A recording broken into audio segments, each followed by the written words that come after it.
Voilà, bonjour à tous, bienvenue sur Tahiti où j'annonce l'Évangile. La foi vient de ce qu'on entend de la parole de Dieu.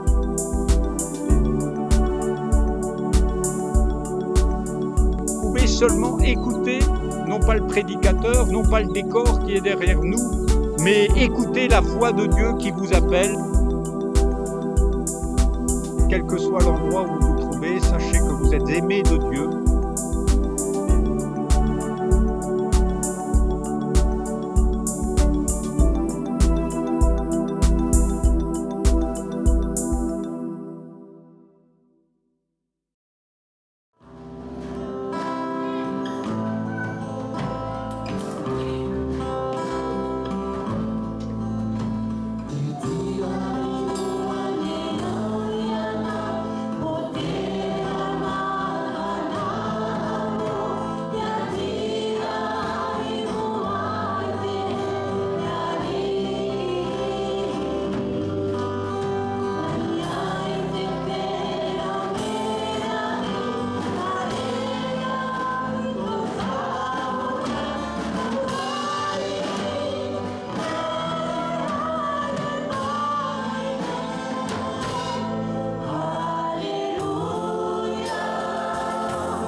Alléluia.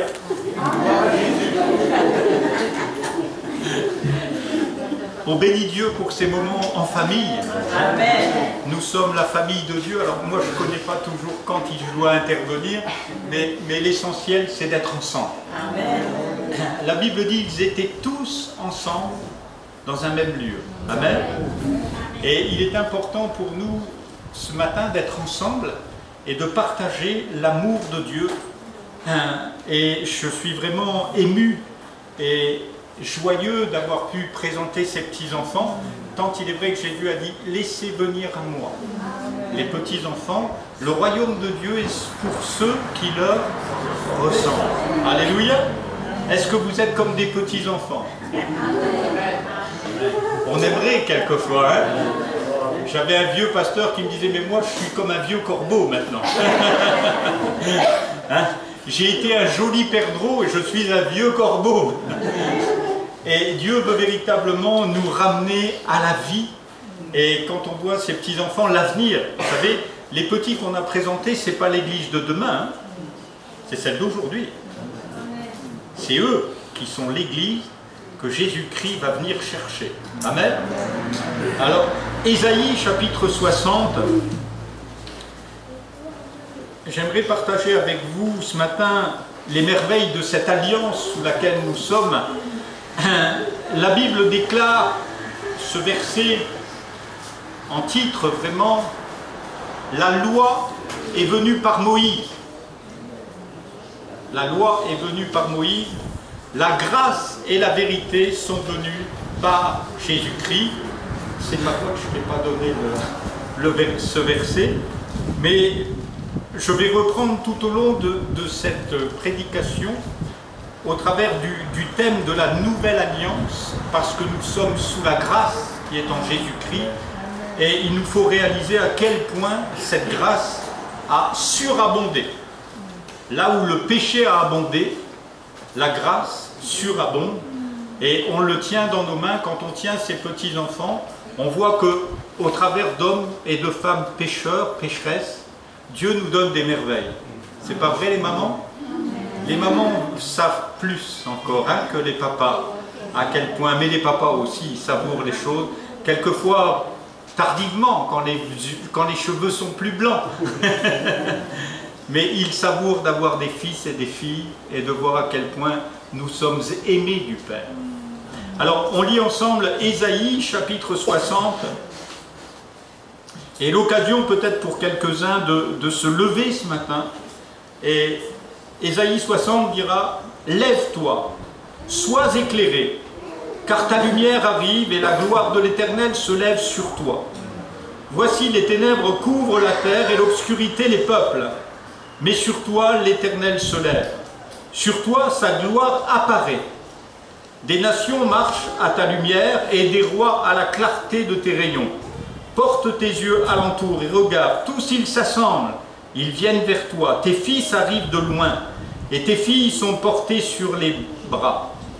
Tu tressailleras alors et tu te réjouiras et ton cœur bondira et se dilatera. Quand les richesses de la mer se tourneront vers toi, quand les trésors des nations viendront à toi, tu seras couverte d'une foule de chameaux, de dromadaires de Madian et d'Épha. Ils viendront tous de Séba. Ils porteront de l'or et de l'encens. Ils publieront les louanges de l'Éternel. Les troupeaux de Kédar se réuniront tous chez toi. Les béliers de Nébachot seront à ton service. Ils monteront sur mon autel et me seront agréables, et je glorifierai la maison de ma gloire. Qui sont ceux-là qui volent comme des nuées, comme des colombes vers leur colombier?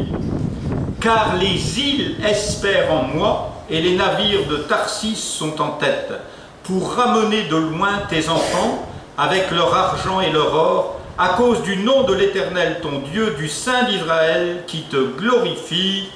Amen. Alléluia.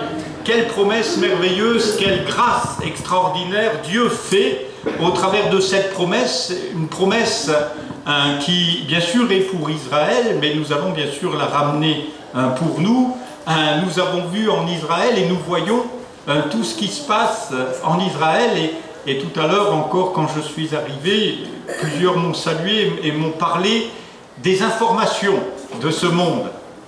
Mais j'aimerais vous dire, ce n'est pas les informations de ce monde qui nous intéressent. C'est les informations du ciel. Alléluia. Et on n'en parle pas à la télé, mais Jésus revient. Alléluia. Et nous sommes orientés non pas vers ces informations de ce monde qui de toute façon va passer, mais nous sommes orientés vers l'information du ciel. Quand vous verrez toutes ces choses, ne soyez pas troublés. N'allez pas regarder tous les 5 minutes si on va libérer un otage ou 2 otages. mais réalisez que Dieu vous a libéré dans le ciel. Alléluia. Et que ça a été fait il y a 2000 ans. Et que vous avez maintenant tout pleinement en Jésus-Christ. Alléluia. Je suis heureux quand je présente des enfants de dire, mais vous voyez, ils ne savent pas encore parler. Ils savent à peine marcher. Et pourtant, Dieu en a déjà fait des pères de famille, des mères de famille, qui bâtiront une maison, qui vont savoir lire, écrire, peut-être qu'ils seront maires de cette île. Qui sait, où ils iront quelque part et feront des choses que personne n'y a pensé. Vous voyez, tout ce que Dieu a mis dans un enfant se révèle dans la suite. Et peut-être, quand vous étiez enfant, vous ignoriez ce que vous deviendriez. Mais c'est ainsi que plusieurs sont nés, ils sont devenus des rois, des prophètes, des hommes de Dieu, des femmes de Dieu, des femmes élevées en dignité. Et c'est ainsi que Dieu fait. Lève-toi, sois éclairé, car ta lumière arrive et la gloire de l'Éternel se lève sur toi. Amen. Il est question bien sûr de se lever ce matin. Quelquefois on est assis bien tranquille, on est assis depuis des années, on vient à l'église, on écoute, on est heureux de voir un pasteur arriver, de voir un pasteur partir, un autre arriver, un autre partir. Mais Dieu voudrait véritablement nous voir nous lever dans ce qu'il nous donne comme promesse. La Bible nous explique l'histoire dans Genèse 24 du vieil intendant qui était au service d'Abraham. Abraham, vous savez, il a eu un enfant dans sa vieillesse, il avait 100 ans quand il a eu un enfant, et Sarah, elle aussi, bien sûr, a enfanté. Il faut réaliser que ces gens ont été rajeunis par la puissance de Dieu. À 90 ans, Sarah n'était plus en état d'avoir des enfants. Elle était même plus en état d'avoir des désirs. Mais la Bible nous dit que, eh bien, tout a repris vie en elle. Cette année-là, Abraham aussi, un homme de 100 ans qui était peut-être un petit peu fatigué de Sarah, parce que vous savez, elle l'avait pressé pour qu'il ait un enfant d'une autre femme. Et puis, bien, Isaac était né, donc lui, il avait un fils. Déjà, mais ce n'était pas le fils de la promesse. Et la Bible nous explique comment cette famille a cheminé et comment Abraham, il nous intéresse au plus haut point parce qu'il est le père de tous les croyants. Abraham crut et cela lui fut imputé à justice. Abraham est venu quand? Je reviens à ma première phrase. La loi est venue par Moïse. Abraham est venu quand? Bien avant Moïse. 400 ans avant Moïse. Il n'avait pas la loi. Mais la Bible dit que Abraham crut et cela lui fut imputé à justice. Amen. Et nous pouvons nous lever par la foi et dans la foi que Jésus nous donne. Et la Bible nous dit que quand Sarah est morte, elle a été ensevelie. Et Abraham, âgé de 130 et quelques années, va appeler son vieil intendant et va lui dire « Va chercher une femme pour mon fils. » Vous voyez un peu? Et bien sûr, le vieil intendant, qu'est-ce qu'il a fait? Il s'est levé. Il a cru et il est parti jusque la maison eh bien où il devait aller, bien sûr, de la famille d'Abraham. Et quand il est arrivé, il y a eu quelque chose de miraculeux. Il s'est mis à prier pour avoir du succès. C'était un vieux monsieur, il devait être fatigué un petit peu de voyager aussi. Il y avait ses chameaux qui avaient soif. Et à peine avait-il fini de prier que la femme de Dieu, celle qui était promise en fait à Isaac, est venue vers lui. Elle a donné à boire à tous ses chameaux, et un chameau ça boit beaucoup. Et elle s'est mise à travailler, cette jeune fille, certainement presque toute la matinée. Et voilà que Rebecca était dans sa présence. Et l'intendant va demander bien sûr la main de Rebecca. Et la Bible nous explique que sans avoir vu Isaac, cette jeune fille, sans avoir vu son fiancé, je ne sais pas s'il y a des dames ici, vous me recevez? Sans connaître ce fiancé, voyant simplement les colliers qu'elle avait, on lui avait mis un anneau dans le nez, alors c'est plus la mode hein, maintenant, on lui avait mis un anneau dans le nez, et en voyant tout cela, elle est partie. Amen. Vous croyez en Jésus sans l'avoir vu. Il vous a mis un anneau dans le nez, des boucles à vos mains, vous êtes couronnés d'honneur et de gloire. Pour plusieurs, vous avez goûté la guérison, le pardon de vos péchés. Vous avez goûté à ces colliers d'or qu'il a mis autour de votre cou. Et ce matin, on m'a parfumé de colliers de fleurs. Mais Jésus vous a orné. Et ce matin, je parle à des hommes et des femmes qui ont été bénis par Dieu.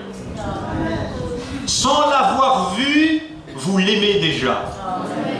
Et la Bible nous dit que Rebecca s'est levée et elle est partie sans le connaître. Elle est partie vers celui qui l'aimait. Alléluia. Et je crois que dans cette fin des temps, Jésus voudrait que l'Église se lève. Alléluia. Pour aller à sa rencontre. La Bible dit à la fin de l'Écriture, Maranatha. Viens, Seigneur Jésus. Amen. Et comme une fiancée a le désir de ses noces, vous savez pas, le désir, ce matin j'étais saisi par vos louanges, par l'adoration, on était au ciel ce matin. Pas tout à fait, on était à Wahiné, hein. Même si nos yeux pleurent, on est encore à Wahiné, mais on aimerait les ouvrir et être dans les bras de Jésus. Non? Et c'est pour cela qu'on est ici. On est ici véritablement pour se lever et aller vers notre Père. Exactement comme ce fils prodigue s'est levé et parti vers son Père. Bien sûr, nous ne sommes pas nous comme le fils prodigue, on pourrait revenir dessus, hein, parce que nous sommes purs, sans tache et sans péché. Parce que le sang de Jésus nous a purifiés de tout péché. Et quand bien même vous auriez péché ce matin, vous avez un avocat auprès du Père. Jésus-Christ, le juste, qui veut vous faire entrer dans sa présence. Et auquel vous avez déjà certainement goûté. Et comme moi j'ai une couronne de tiare, vous pouvez sentir autour de votre cou l'amour de Dieu. L'amour qui vous presse. Lève-toi, sois éclairé. C'est d'abord une alliance de l'esprit. Les paroles que je vous dis, disait Jésus, sont esprit et vie. Amen.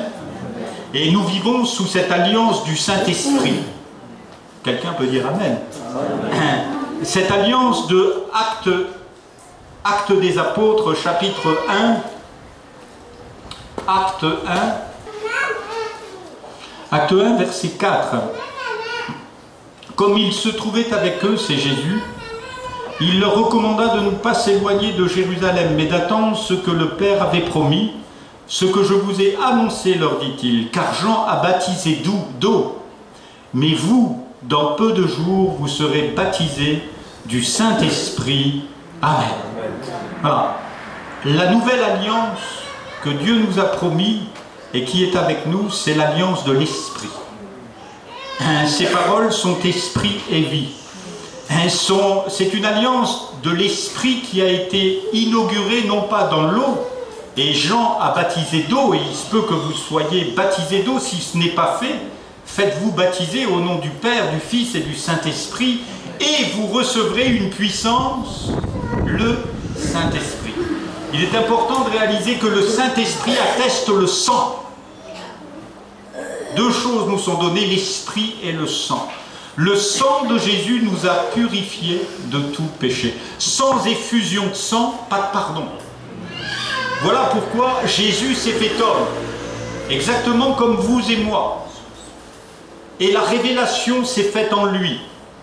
Il n'était pas tout à fait comme vous et moi parce qu'il est né d'une vierge. Et il avait une formule sanguine que ni vous ni moi n'avons. Il est resté pur, sans tache et sans péché. Et quand Jean-Baptiste l'a vu arriver, il a dit « Voici l'agneau de Dieu qui ôte le péché du monde. » Jean-Baptiste s'y connaissait en agneau. Pourquoi? Parce que les Juifs quand ils entraient dans le temple, ils ne pouvaient pas entrer les mains vides. Et ils entraient avec un agneau qui était égorgé. Et la Bible nous explique comment les choses se faisaient. Il fallait poser la main sur l'agneau.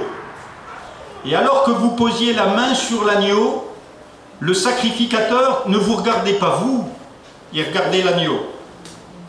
Et il égorgeait l'agneau. Vous sentiez juste la vie de l'agneau qui s'échappait. La colère de Dieu pour le péché frappait l'agneau. Et dès que vous lâchiez la main, la vie de l'agneau était partie, et vous viviez sans tache et sans péché. Le péché était purifié. Et bien sûr, l'apôtre dira, ce n'est pas le sang des boucs et des agneaux qui nous purifie. C'était une image pour vous parler de celui qui est mort sur la croix. Son sang a coulé pour cette nouvelle alliance. Et tout à l'heure, on prendra cette Sainte Seine, qui est le souvenir de l'alliance que Dieu a faite. Et il l'a faite au travers de son sang, non pas pour que nous restions comme des coupables, parce que sous l'ancienne alliance, il fallait à chaque fois ramener un nouvel agneau. Tous les ans, il fallait venir à la Pâque et toutes les familles venaient. Et les pères de famille avaient un agneau qu'on mettait souvent sur le dos de celui qui avait 12 ans, pour aussi fêter son entrée dans la vie adulte. Et on mettait cet agneau pour la famille, afin qu'elle soit purifiée, lavée de ses péchés. Et c'était des choses que Moïse avait mis en place. La loi a été mise en place dans toute sa rigueur. Et le jour de la Pentecôte de la loi, vous savez ce qu'est le jour de la Pentecôte de la loi? Quand Moïse est monté sur le mont Sinaï, vous vous souvenez de ça? Peut-être vous avez lu, j'espère que vous lisez la Bible. Quand Jésus est monté quand Moïse est monté sur le mont Sinaï, la Bible dit que c'était quelque chose de terrible. Et Dieu a parlé, même une bête ne peut pas s'approcher de la montagne. Si tu touches, tu meurs. Il n'y a que Moïse et Josué qui sont montés sur la montagne. Et arrivés là-haut, qu'est-ce qu'ils ont eu? Les tables de pierre. Vous savez, la parole de Dieu, soit elle est en pierre dans votre cœur. Et alors vous allez dire aux jeunes, fais pas ci, fais pas ça. Vous allez prendre les boucles d'oreilles des dames et vous allez dire, oh tu peux pas avoir ça. Mais si vous êtes sous la grâce, vous allez faire les choses différemment. Et la Bible nous dit que quand Moïse est descendu avec les tables de pierre, 3000 hommes sont morts. 3000 sont morts. Parce qu'ils ne pouvaient pas supporter la loi. Aucun de nous ne peut supporter la loi, n'a pu l'accomplir. Quand Pierre a prêché l'évangile pour la première fois, sous la puissance du Saint-Esprit, 3000 hommes sont venus à la vie. Quelle différence, mes frères et sœurs. Quelle grâce nous avons d'être venus non pas du temps de Moïse, mais du temps de Jésus. Quelquefois les gens disent « Ah, j'aurais bien aimé vivre du temps de Jésus ». Ben non, moi je préfère vivre maintenant, parce que maintenant, je vais bientôt le voir arriver. Alléluia. Et chacun vit en son temps. De toute façon, on n'a pas choisi. On a simplement à aimer la génération où nous sommes, l'endroit où nous sommes, la vie que Dieu nous fait mener. Alléluia. Tu adoreras le Seigneur ton Dieu de tout ton cœur, de toute ton âme, de toute ta pensée, de toute ta force. Merci pour la vie, Seigneur. À Wainé, ou à Dunkerque, ou n'importe où. Mais merci pour la vie présente. Alors peut-être c'est une génération qui est de plus en plus mauvaise, mais merci pour la vie de l'Esprit. Être rempli du Saint-Esprit. Et bien sûr, Jésus a fait cette promesse. Bientôt vous serez remplis du Saint-Esprit. Vendredi soir, je parlais des apôtres qui avaient reçu une onction pour guérir les malades. Et ils ont reçu cette onction juste, Jésus n'était pas encore mort. Donc c'était juste les 12 qui avaient cette onction. Maintenant c'est le peuple de Dieu entier. Mais vous recevrez une puissance le Saint-Esprit. Amen. Et vous serez mes témoins. On n'en a rien à faire des beaux parleurs. Hein? On a affaire de guérison. On a affaire avec des délivrances. On a affaire avec de la résurrection des morts. On a affaire avec des paroles de connaissance. Avec la délivrance. Amen. Voici les miracles qui accompagneront ceux qui y auront cru. Je peux avoir un amen, et il y a des gens qui croient ce matin. Alléluia. Voici les miracles qui accompagneront ceux qui auront cru. Si vous croyez, c'est à votre portée, c'est chez vous. Vous restez à Jérusalem, restez là, jusqu'à ce que vous soyez remplis du Saint-Esprit. C'est l'alliance de l'Esprit. Au travers de son sang, Jésus nous a donné un chéquier. C'est quelque chose, hein, mesdames, quand monsieur vous donne le chéquier. Maintenant, c'est les cartes bleues. Hein? Il vous donne la carte bleue, il dit « Tiens, ma chérie, tu peux dépenser ce que tu veux. » Jésus nous a donné la carte du ciel. Elle est bleue aussi, tenez. Elle permet la guérison des malades, la délivrance des captifs, la vue pour les aveugles. Amen. Que les boiteux marchent. Voilà ce que Jésus a dit. Allez de par le monde, prêchez cette bonne nouvelle et voici les miracles qui accompagneront ceux qui auront cru. C'est une alliance de l'Esprit dans laquelle il nous faut rentrer véritablement. La Bible nous dit dans Hébreux 13, verset 12, nous sommes sanctifiés par le sang de Jésus. Vous n'avez pas besoin de courir pour vous mettre à part. Vous avez besoin d'accepter que Dieu vous mette à part. Alléluia. Amen. Quand j'étais jeune chrétien, je croyais que je devais faire plein de choses. Et un jour, le Seigneur m'a dit, stop, stop, stop. Tu veux de... J'étais déjà pasteur, il m'a dit, stop. Écoute bien. Quand tu travailles, je me repose. Quand tu te reposes, c'est moi qui travaille. Et c'est toute la différence. Quand nous sommes dans le repos de Dieu, Dieu fait son œuvre. Alléluia. Et il nous faut vraiment rentrer dans ce travail. Nous sommes sanctifiés dans le sang de Jésus. C'est lui qui le fait. Il n'y a pas d'effort à faire. Il y a simplement à accepter le chemin et Dieu vous montrera la sanctification de l'Esprit. Moi, je vais vous raconter une histoire, je n'avais pas prévu. Mais est-ce que vous aimez les histoires? J'étais tout jeune pasteur, c'est une chose qui me revient à l'esprit dans la sanctification. Et je cherchais vraiment à plaire à Dieu. Hein. On aime plaire à Dieu. Et puis j'étais assis dans mon canapé, et un matin, les enfants étaient déjà à l'école, j'étais en train de méditer la parole, et Dieu me montre la porte du... On avait en face du canapé, il y avait un meuble, et où il y avait la vaisselle de ma femme. Mais moi, j'y mettais jamais, je ne m'occupais pas de la vaisselle. En plus, il y avait un lave-vaisselle à la maison, il y avait déjà 4 enfants, alors voilà, le lave-vaisselle faisait le travail, et moi, j'étais occupé à ma sanctification. Et le pasteur me dit, ouvre la porte. Alors, j'ouvre la porte, il y avait des superbes coupes à glace. Ces coupes à glace, je les avais volées 5 ans avant. Avant ma conversion, je les avais volées, mais ils étaient toujours là. Aïe, aïe, aïe. Le Seigneur, il dit, tu veux connaître la sanctification, tu vas apprendre. Alors elles étaient là, je dis, oh Seigneur, oui, je me souviens où je les ai volées, je me souviens à qui je les ai volées. Je dis, Seigneur, je mets tout dans un sac et je mets tout dans la poubelle. Je mets tout dans un sac et le Seigneur dit, non, non, non, non, c'est pas dans la poubelle. Aïe, aïe. Et Seigneur, là c'est difficile. Voilà, ça devient compliqué la sanctification, Seigneur, avec toi. Et le Seigneur me dit, ils sont à quelqu'un les coupes.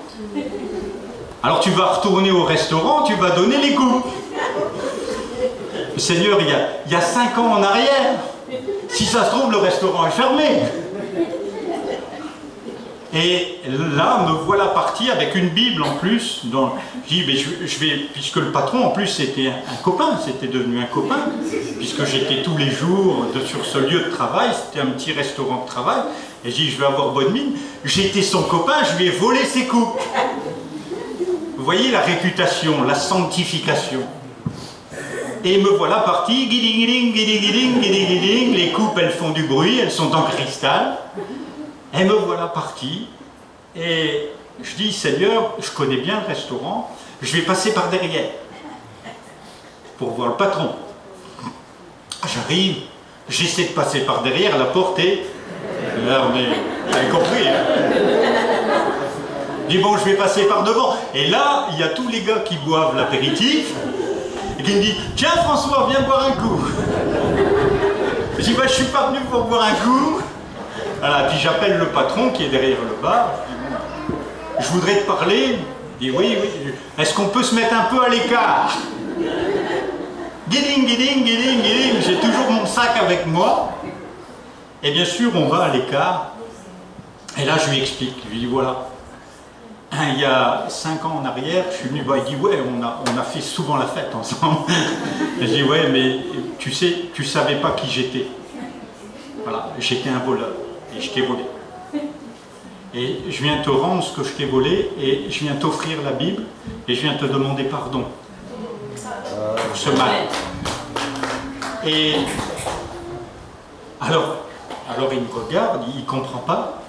Alors j'ouvre, et oh, il dit, tout le service que j'ai mis à la poubelle il y a 1 an. Il avait changé de service, vous comprenez? Mais Dieu m'avait ramené là pour me montrer ce qu'est le cœur changé. Et bien sûr, je lui ai offert la Bible, on a vu un coup ensemble après, et je lui ai parlé de l'amour de Dieu qui débordait dans mon cœur. Vous comprenez, quand vous vous reposez, Dieu travaille. Quand vous travaillez, Dieu se repose. Il ne vous dit rien. Mais ce n'est pas là que vous faites des progrès. La Bible dit, je jurai dans ma colère, ils n'entreront pas dans mon repos. Voici maintenant le jour du repos, le jour du salut. Amen. Et ce jour-là, ça a été le jour du salut pour les coupes à glace. Mais ça a été le jour du salut pour mon cœur, vous comprenez? J'étais en train de devenir un religieux. J'étais en train de vouloir laver plus blanc que blanc en restant assis dans mon fauteuil. Et Dieu, avec ses coupes à glace, m'a dit, lève-toi, sois éclairé, car ta lumière paraît. Amen. C'est important de réaliser que c'est l'alliance de l'esprit, que c'est l'alliance de la parole. La parole s'est faite chair. Amen. Cette Bible, vous savez, moi je suis dyslexique. On m'a offert la Bible 4 ans avant ma conversion. C'est un vieux marin qui m'a offert la Bible. Et quand il m'a vu, il m'a dit, j'avais, comme les marins là, qui descendent des bateaux que je suis allé voir, j'avais une tresse, j'avais des cheveux longs, j'avais une boucle d'oreille, je vivais sur les plages, comme les gars là, qui viennent là, avec leur bateau. Hein. J'étais un de ceux-là, un vagabond des mers. Et cet homme qui avait été guéri de l'alcoolisme en un instant m'a offert la Bible et m'a dit, Jésus parle, Jean-François. Je lui ai dit, s'il parle, il viendra me parler lui-même. Il n'a pas besoin de toi s'il parle. Et c'est ce qu'il a fait quelques années plus tard. Christ est venu parler à mon cœur. Et il a guéri mon fils sous mes yeux d'une manière instantanée. Et voilà pourquoi je suis devant vous, parce que cette parole, elle est vivante. Alléluia. Pour beaucoup, c'est un livre. Mais pour moi, elle est la vérité et la vie. Alors il y a des fois, peut-être vous l'ouvrez, vous ne comprenez pas. Mais il y a un moment, Dieu c'est le Dieu de la révélation. Et il va se servir ou de ses paraboles ou de ses livres pour vous montrer ce qu'est la vie de Dieu. Alléluia. Les paroles que je vous ai dites sont esprit et vie. La parole s'est faite chair, nous dit l'Écriture. La parole de Dieu s'est faite chair. Comprenez que Jésus est la parole de Dieu. Et il est habité au milieu de nous. Il habite au milieu de nous. Plein de grâce et de vérité. Attention, si vous avez des coupes à glace à la maison, il va vous amener aussi. C'est peut-être d'autres choses. Mais on peut lire ensemble Jean chapitre 1, verset 1er. Donc c'est l'alliance de l'esprit, c'est l'alliance de la parole. Au commencement était la parole. La parole et l'esprit vont ensemble. Parce que si vous vivez des miracles, des prodiges, il faut toujours les vérifier à la hauteur de la parole. Parce qu'il ne s'agit pas de vivre des miracles pour vivre des miracles. Il s'agit de vivre des miracles pour réaliser que Christ est au milieu de nous. Et que c'est lui qui est le miracle par excellence. Jean chapitre 1er. Au commencement était la parole, et la parole était avec Dieu, et la parole était Dieu. Elle était au commencement avec Dieu. Toutes choses ont été faites par elle, et rien de ce qui a été fait n'a été fait sans elle. En elle était la vie, et la vie était la lumière des hommes. La lumière luit dans les ténèbres, et les ténèbres ne l'ont pas reçue. Amen. Plus loin, il dira, mais à tous ceux qui l'ont reçue, elle a donné le pouvoir. Elle a donné le pouvoir de devenir enfant de Dieu. Et l'apôtre Jean, plus loin, dira, et nous le sommes. Nous sommes devenus ses enfants. Je suis heureux d'avoir vu l'école du disciple. Et vous savez que Jésus a eu des disciples avec lui, pour les avoir avec lui. Et tous les rabbins, encore maintenant, ont des disciples pour les avoir avec lui. Mais ce que Dieu a fait de nous, c'est ses enfants. Les disciples peuvent suivre le maître. Mais à l'heure où le maître va se coucher, les disciples s'en vont. Les disciples ne mangent pas toujours avec le maître. Quelquefois, ils mangent avec le maître, quelquefois pas. Les enfants sont toujours dans la maison. Amen. C'est pour ça que nous sommes appelés enfants de Dieu. Quand vous serez dans le fond de votre cuisine, peut-être en train de pleurer parce que monsieur aura dit un mauvais mot, ou quand vous serez au travail, attristé de ce que madame n'a pas fait le sandwich que vous vouliez, eh bien vous saurez que Jésus est avec vous. Je suis avec vous tous les jours jusqu'à la fin du monde. Quelquefois c'est la fin du monde, hein. Il y a quelques mois en arrière, ma femme est morte et j'ai dit, c'est la fin de mon monde. Et il y a un monde qui s'est effondré. La famille, ma femme qui tenait la famille, on a eu 6 enfants à la maison, donc voilà, c'était la colonne vertébrale. Ma femme, elle travaillait 3 fois plus que moi. Moi, je faisais 8 heures par jour, elle faisait 3 fois 8. 3 fois plus que moi. Elle a vécu 3 vies pendant que j'en ai vécu une. C'est normal qu'elle soit partie avant. Hein. Elle est partie dans la gloire. Alléluia. Et c'est important de réaliser que la parole fait de nous ses fils et ses filles.